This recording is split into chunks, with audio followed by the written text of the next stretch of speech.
Om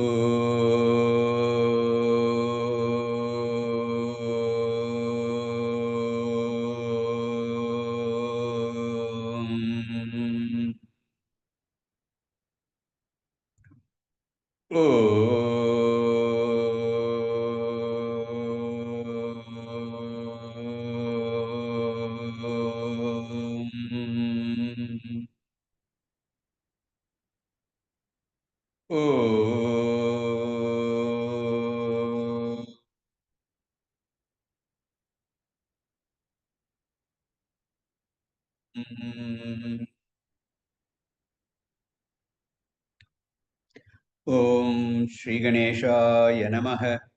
Om Shri Saraswatyai Namaha.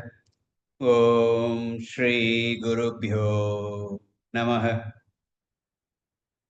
Sadashivasamarambham Shankaracharya Madhyamam Asmadacharya Paryantam Vande Guru Paramparam Shruti Smriti Purananam Alayam Karunalayam Namami Bhagavad-pada Shankaram Lokashankaram Shankaram Shankaracharyam Keshavam Badharayanam Sutrabhashya Kritau Vande Bhagavantau Punah Punah Samasta Jana Kalyane Niratam Karunamayam Namami Chinmayam Devam Sadgurum Brahmavidvaram Sadgurum Brahmavidvaram Om Partaya Pratibodhitam Bhagavata Narayanena Swayam Vyasena Graditam Purana Munina Madhye Mahabharatam Advaitamritavarshiniim Bhagavatim Ashtadashadyayiniim Ambatvam Anusandadhami Bhagavad Gite Bhavadveshini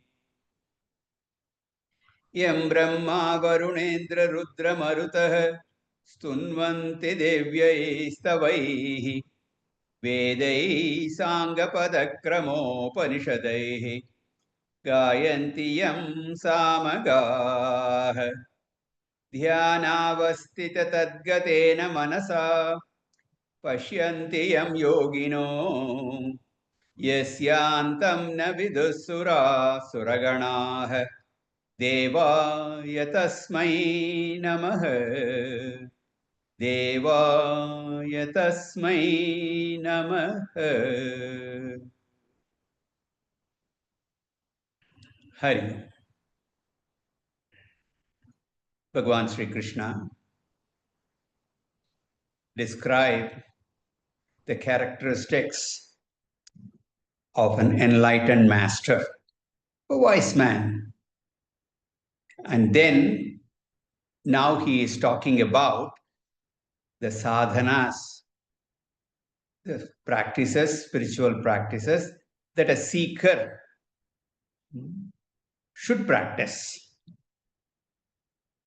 to get established in the knowledge, just like that enlightened master. So what are the characteristics of a wise man, or the guidelines for a seeker?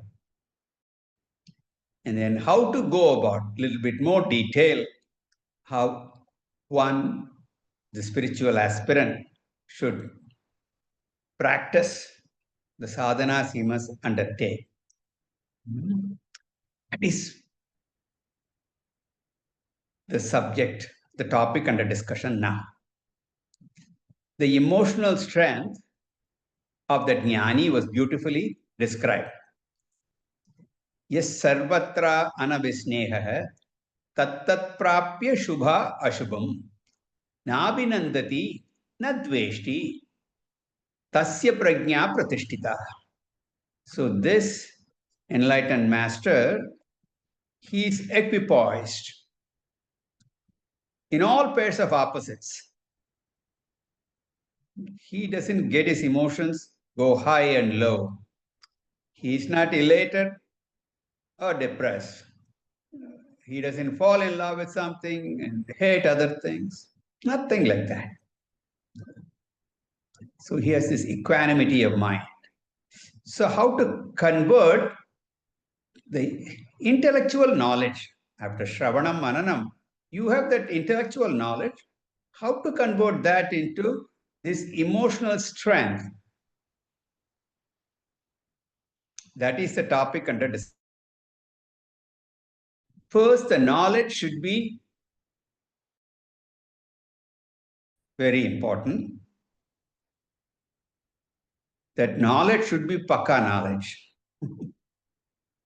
So be careful where you get that knowledge. Once that knowledge is received, then the seeker must convert that knowledge into this emotional strength. And that he has to do. The teaching is done by the by the guru. At that time, you just have to listen. Once that is done and you've done some reflection also, you're convinced in that, then to get established in that, to become that jnani, to become that Brahmavid and Brahman, actually, Brahmavid Brahmaiva Bhavati, to make that transformation, that step is your step, the seeker's. He has to do it. And in that regard, three disciplines Sri Krishna will talk about. The first discipline is called sense control. And he gives a nice example, beautiful example he gives. Yada samharate chayam kurmonga aniva sarvashah indriyani indriyartebhyah tasya prajna pratishtita. The example given is that of a tortoise. It pulls back its limbs whenever it senses a threat. In the same way, as we go about living in this world, we should withdraw our senses from sense objects at the right time.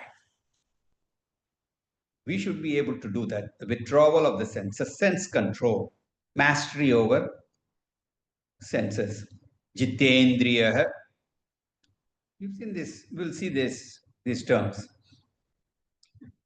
That's the first one. Then the second is mind control. Now the senses are the gateway to the world. The world of objects, everything enters us through these doors of the senses. And then after they enter, the mind processes all that stimuli that are gained from the world perceptions. The access and the process both should be regulated for emotional strength. One may have withdrawn the senses from the sense objects. So your eyes are not seeing something, ears are not hearing anything, all that is fine. Your eyes are closed, the ears are plugged, everything is fine, but Vishaya vinivartante niraharasya dehinah rasavarjam rasopyasya param drishtva nivartate. But the sense of the taste for the sense objects, that lingers on in the mind. The eyes are closed, but the mind is thinking. So a serious seeker should work on gaining mastery over the mind as well. So Bhagavan wants yatato hyapi kaunteya purushasya vipaschitah indriyani pramatini haranti prasabam manah. The senses are so very powerful that they loot away the mind. The mind that regulates the senses, that are hijacked by the sense organs. So one has to be very careful in this regard. So we have seen up to this so far. So we continue today. Verse 61.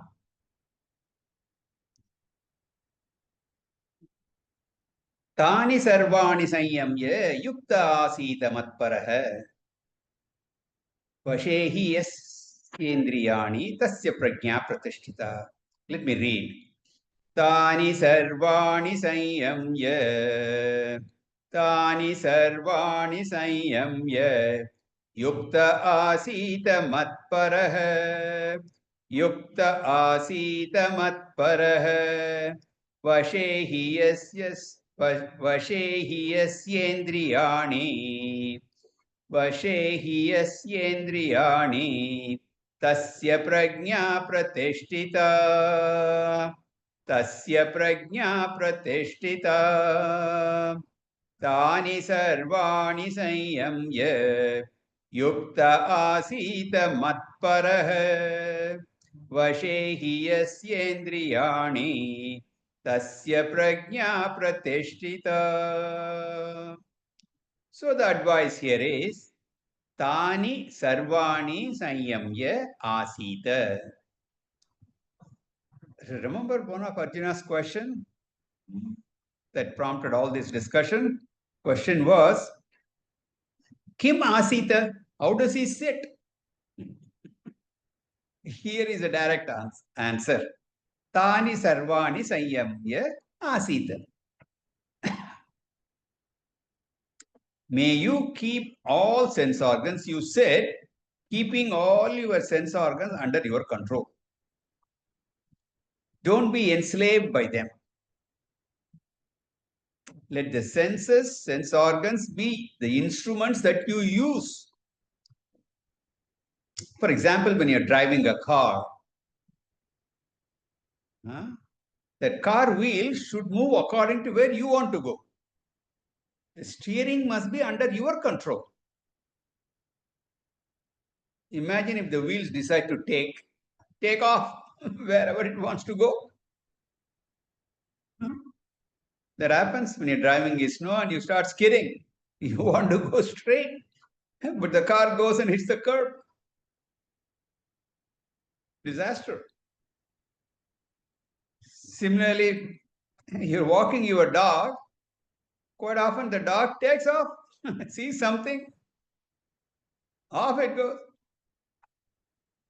And instead of you walking the dog, you have to run after the dog. So do not let the sense organs take you where they want to go. Instead, you be in control. You have to keep the senses. Tani sarvani sanyamya. All of them under your control. Why? Because yasyendriyani vashe, the one who has kept the sense organs under control, tasya prajna pratishtita. His spiritual knowledge is assimilated very well. He is established in that knowledge. His knowledge is firm. He is a sthita prajna or a sthira prajna. For that person, the Vedanta that he has studied and understood, that becomes more and more meaningful. The Atma Jnana becomes more relevant for him. This way, this verse is very important. There are one set of people who say, there is no need to exercise any control. All this is very natural. Live a natural life. Don't try to restrain. Don't try to control. What comes to your mind, express. If you control, it will become a suppression. Now the Shastras, I tell you, talk too much about this vairagya. Control, sense control. Such people, they want to express. Some people want to suppress. Of course, suppression is not good. That only leads to everything being bottled up.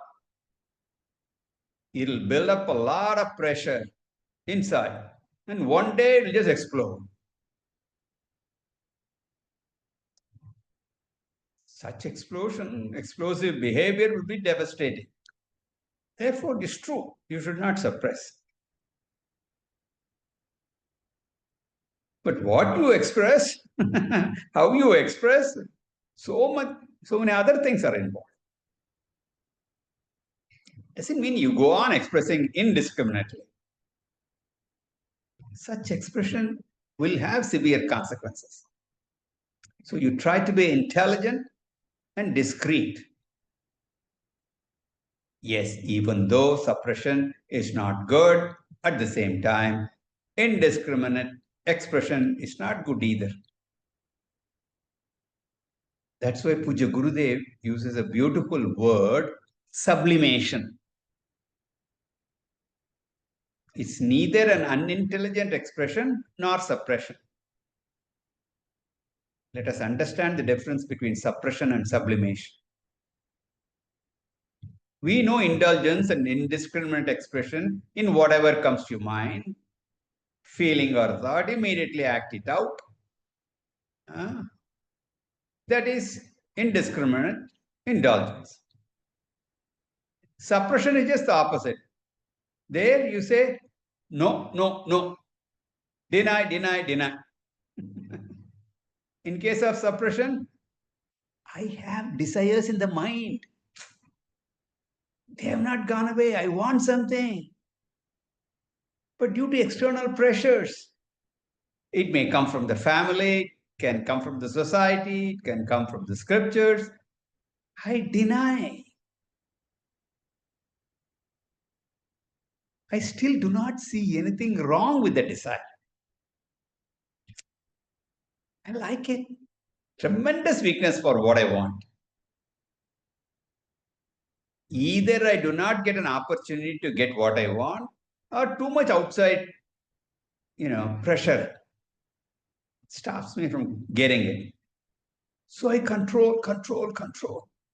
That becomes a suppression. Or it can also happen, I don't have any higher goals in life. The mind cannot turn to anything better other than the world of pleasures. There is no other inspiration for me to achieve anything. When we say control over senses, we do not properly understand what control means. We think it's not to use the sense organs. No, not at all. After all, our sense organs are meant for that, using them. Eyes are meant to see, ears are meant to hear. Without all that, our activities in life cannot go on. Suppose someone says, don't see, don't hear, don't smell, don't taste, don't touch. How can that happen? What kind of a life is that? Therefore, Vedanta, Gita Shastra say, what you must have is Samkhya, a mastery over the senses. It's not just control, restraint. It's not just stopping. You should be a master of your senses. We just seen the example of the tortoise. It uses its limbs. And it also knows when to pull them back.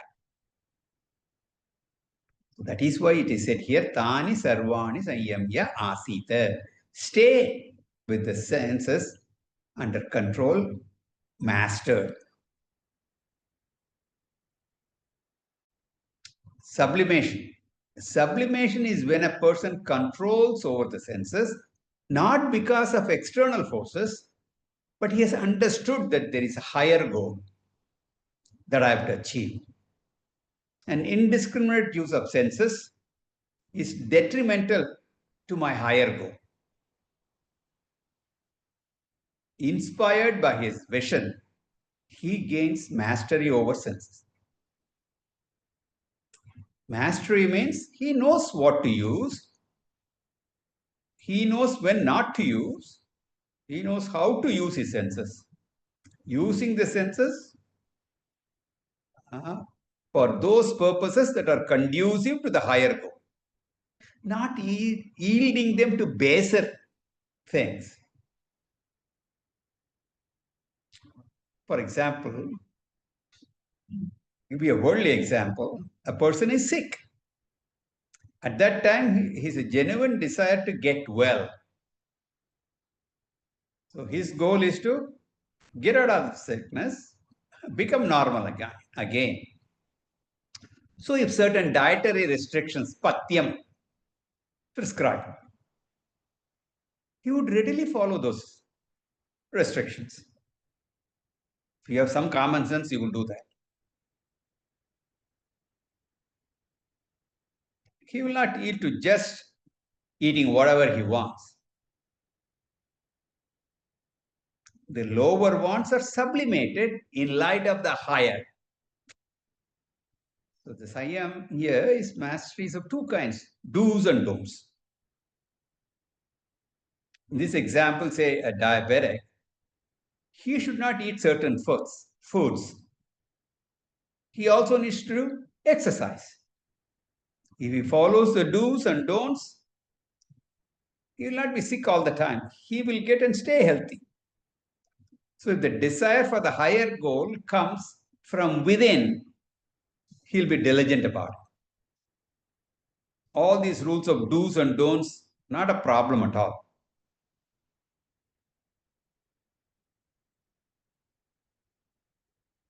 In this simple example of diabetics, that is very true. That is something it's manageable. Type 2 diabetes, I'm talking about. Exercise, diet control, and medication. You will be just fine. But that is where the problem is. The doctors tell you all this, but if that doesn't come from within, then they get into trouble. Spiritual path is the same. So, if you understand that and follow all those disciplines, you'll be happy about it. Contrast that with suppression. He's exercising the control, is miserable about it. I'm sure you all have heard about the three monkeys of Mahatma Gandhi. See no evil, hear no evil, speak no evil. And our Upanishads also say, Bhadram karne vishrunuyama devah, Bhadram pashyema. You must hear and see what is auspicious. You should see and hear what is good. And when you see or hear something bad, dirty, or vulgar, shy away from that. This is the mastery over senses. So this is the first exercise, sense control, dhamma. And then Bhagwan introduces the second discipline, yukta matparaha asita. When the sense organs are withdrawn from unnecessary pursuits, Bhagwan says, dwell upon me. Contemplate on the truth that is revealed in Vedanta. Matparaha asita means dwell upon the teaching. Dwell upon me. So me indicates Bhagwan Sri Krishna as the avatar or as the very self, Krishna Paramatma, very self in you. So mat paraha means me in yourself as the very Atma. Do Atma Dhyanam. If you do not know that Atma, you do Saguna Dhyana. Either way, this type of meditation, even Saguna Dhyanam, is not easy. So he says, Yukta, do it with discipline. With integrated mind, disciplined mind, you do this. The mind is generally extrovert.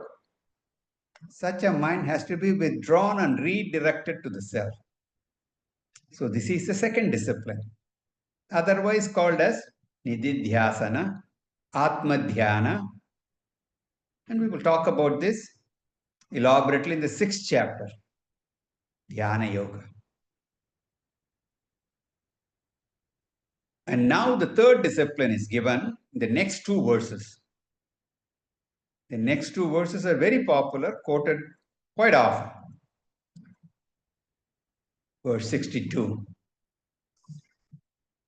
Dhyayato vishayan pumsah. Dhyayato vishayan pumsah. Sangasteshu pajayate. Sangasteshu pajayate. Sangat sanjayate kamah. Sangat sanjayate kamah. Kamat krodho bijayate. Kamat krodho bijayate. Dhyayato vishayan pumsah. Sangasteshu pajayate. Sangat sanjayate kamah. Kamat krodho bijayate.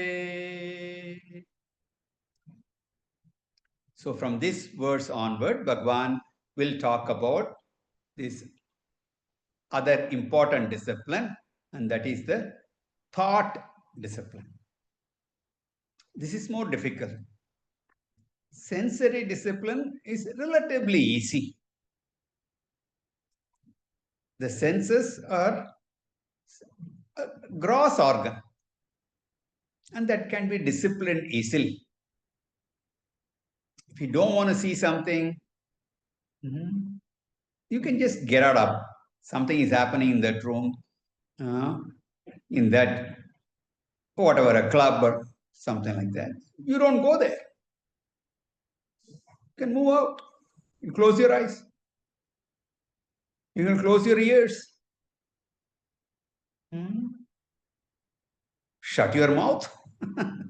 You can do all that. Physically, you can restrain your senses. Relatively easy. But when it comes to mind control,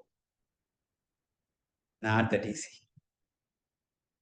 The mind can go anywhere, anytime. You're all sitting in this class, in the middle of the class, your mind can go to the beach, have a nice stroll, and come back.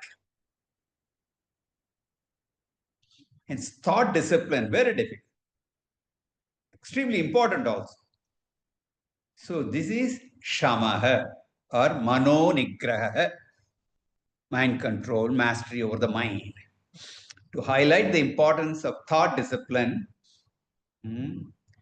Bhagavan brings about the harmful effects if you don't. If you don't have this mind control, what would you end up with? What happens if you let your mind loose?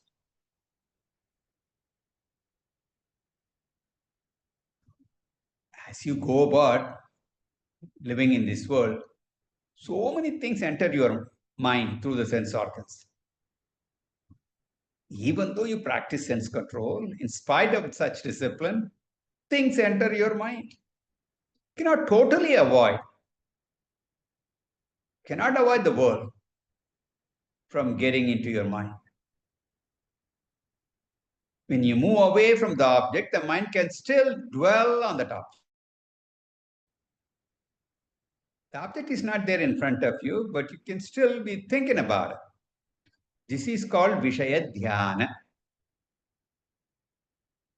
The mind has this tendency to ruminate on something or the other.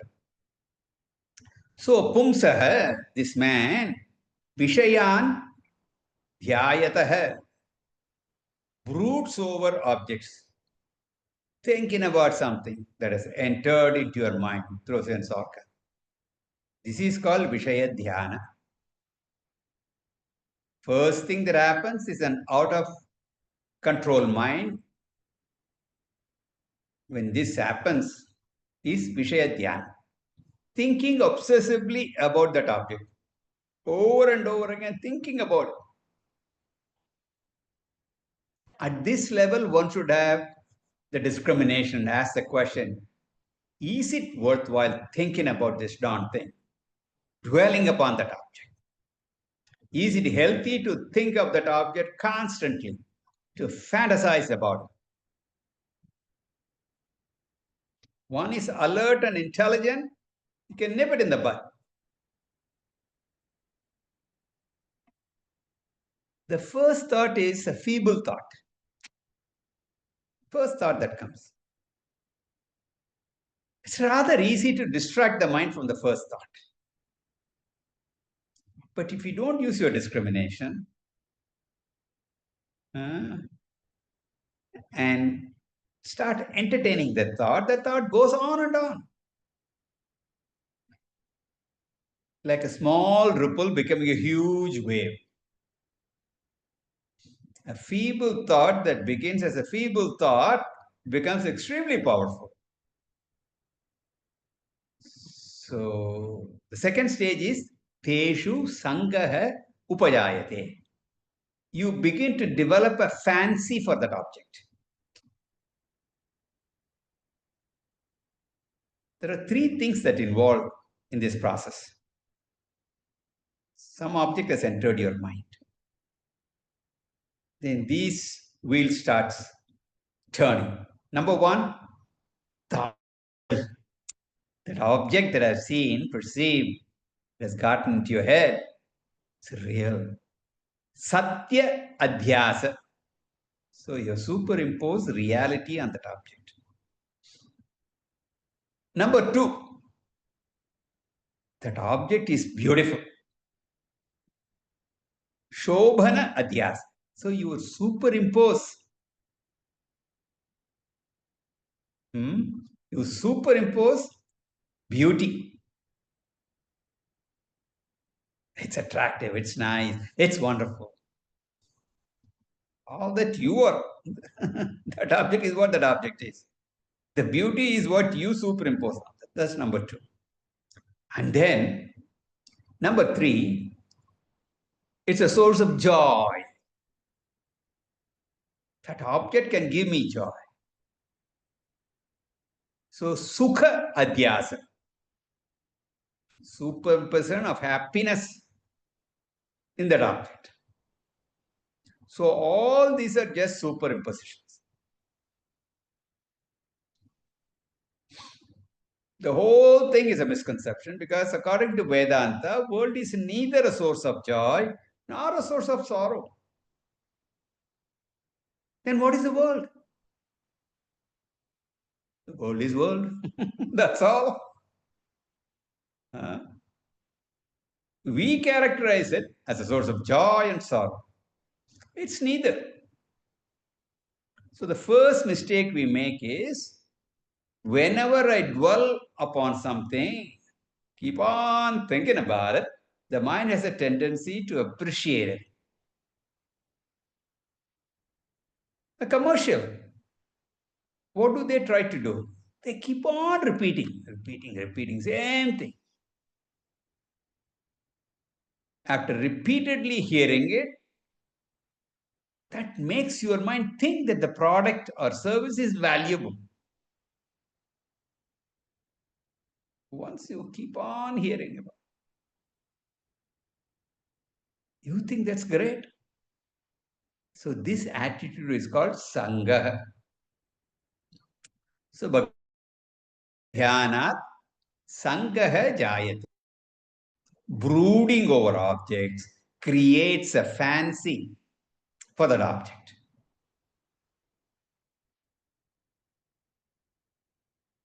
Here also it's not a problem.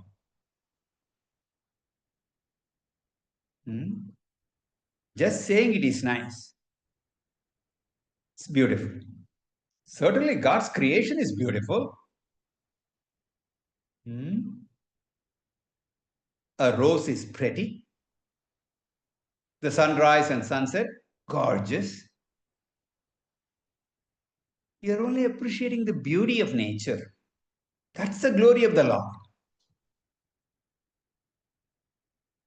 No problem, even at that.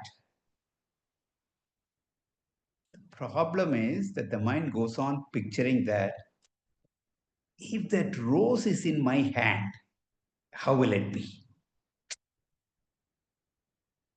That's why in all our gardens, any ashram, we have to put a sign, don't pluck flowers. Those flowers there are pretty, nice. See them, enjoy them, keep walking. But people have a tendency to pluck them. It'll be nice if I have. From appreciating the beauty, we move to possessiveness.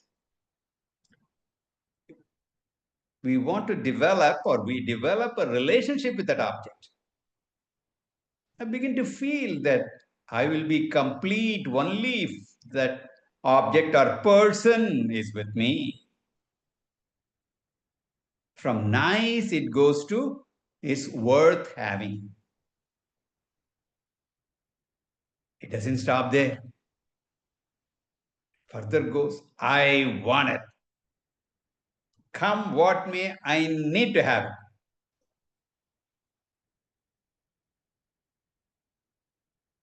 We reach a stage when I say, without it, I cannot live. This is the height of fancy. This is called kama, totally trapped, enslaved. I even forget the Vedantic teaching that says that I'm already complete without any other thing in the world. I do not need any object to fill me, make me full. For fulfillment, I don't need anything. I am complete, I'm full.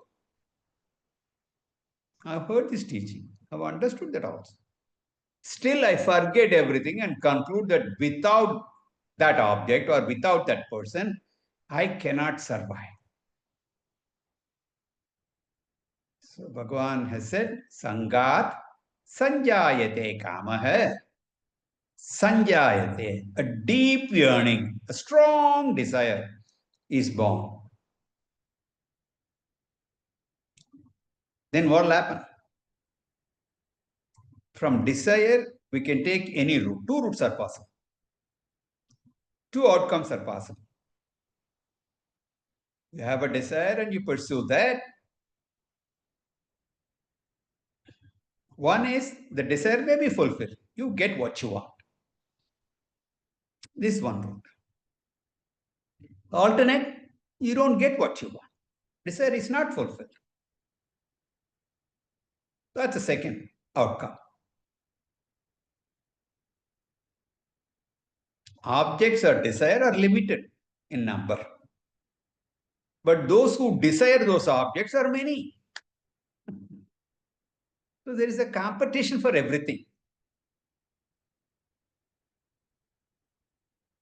So when 5 people are competing for the same job, only one job, one position to be filled. So one person is going to get the job and 4 others are not going to get the job. So one person's desire is fulfilled, the others are not. Since there are more people desiring than objects, quite often desires are not fulfilled. If the desire is not fulfilled, kamat krodah abhijayate. Unfulfilled desires. They lead to anger, krodha. So anger is nothing but desire itself packaged in different form. So Sri Krishna says, kamat, from the obstructed desire, anger is born, krodha abhijayate. Whoever obstructs the desire, I want to destroy that person.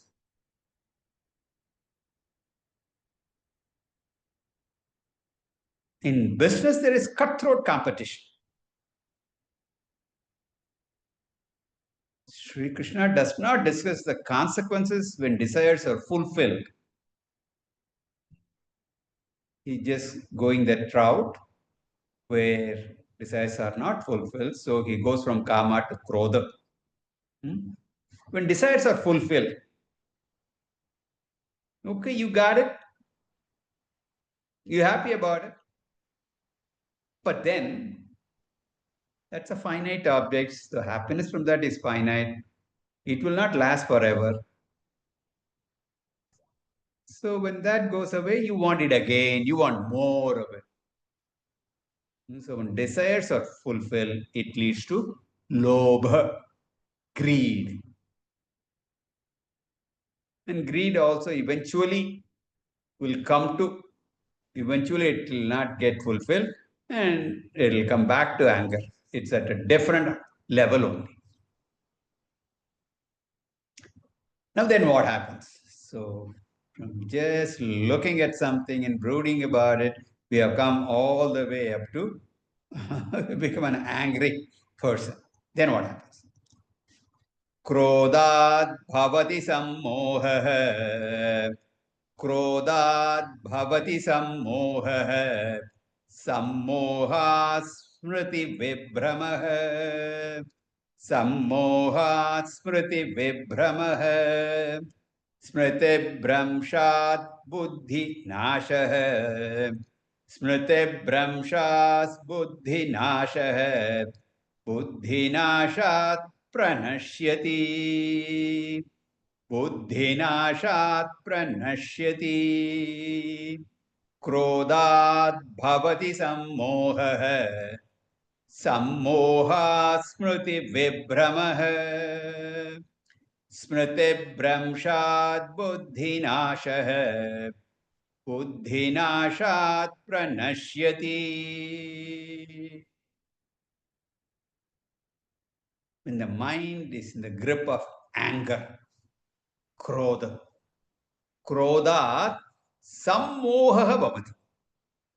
In that anger,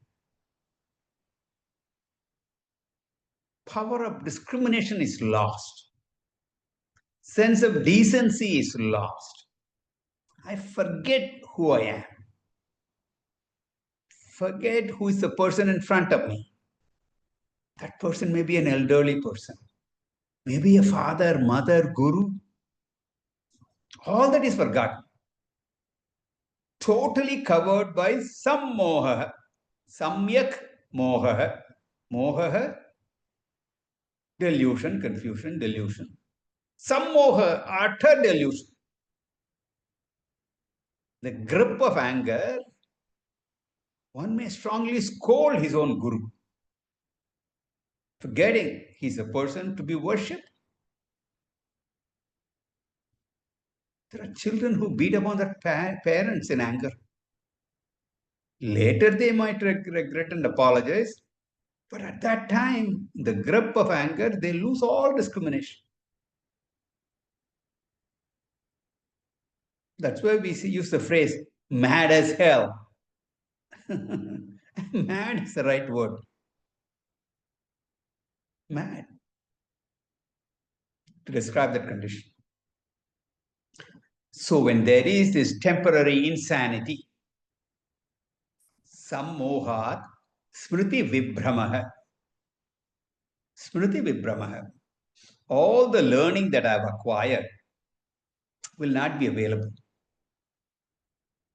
What is the purpose of studying Gita? I want that teaching to help me when I have a problem. It's a crisis. I must bring to my mind the wisdom of Gita, which tells me what to do when I should be able to do that. It doesn't happen. Like some students, they forget all the answers in the exam hall. They know the answers before they enter the hall. And the exam time is over and they walk out, they know the answer. But at the right time, they don't. What's the use? Just like a computer virus, vital information resources under siege. All the Vedantic knowledge I've gained are under siege in the grip of anger, temporarily unavailable. Forget all the spiritual teachings. If you do not take steps to remedy such situation, what is the next stage of fall? The next stage is loss of memory. Smriti Bramshad Buddhi Nashah. Once the knowledge is abstracted in the power of discrimination, Buddhi permanently lost.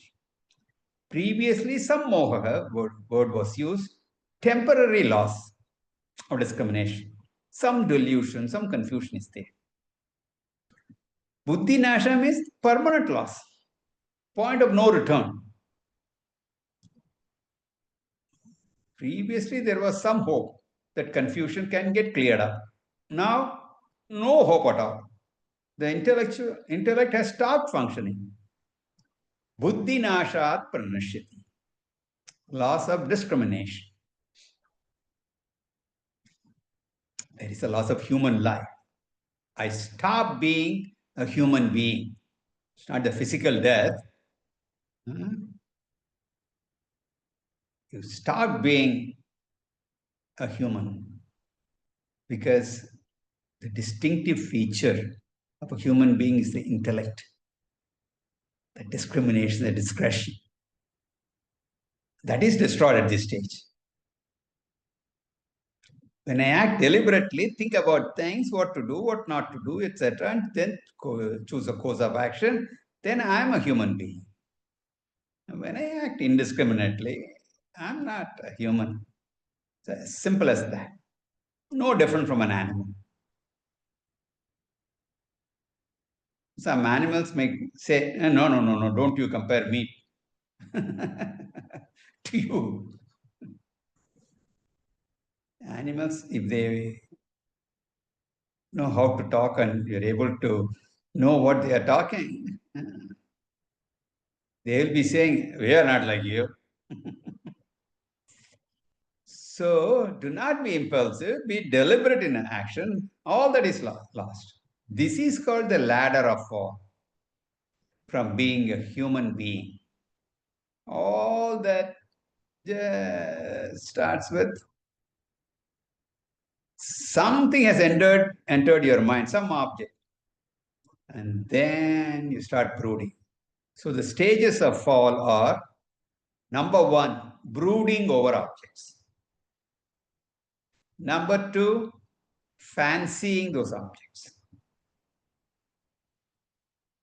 Number three, a desire for the objects. Number five, anger when desires not fulfilled. Delusion or temporary loss of discrimination in the grips of anger. Number six, loss of memory, what you have learned. Number seven, permanent loss of discrimination. Finally, number eight, destruction. So this ladder of fall has 8 rungs. Puja Gurudev calls it ladder of fall. And he talks about ladder of success. We can reverse this. This is the ladder of fall. All these start with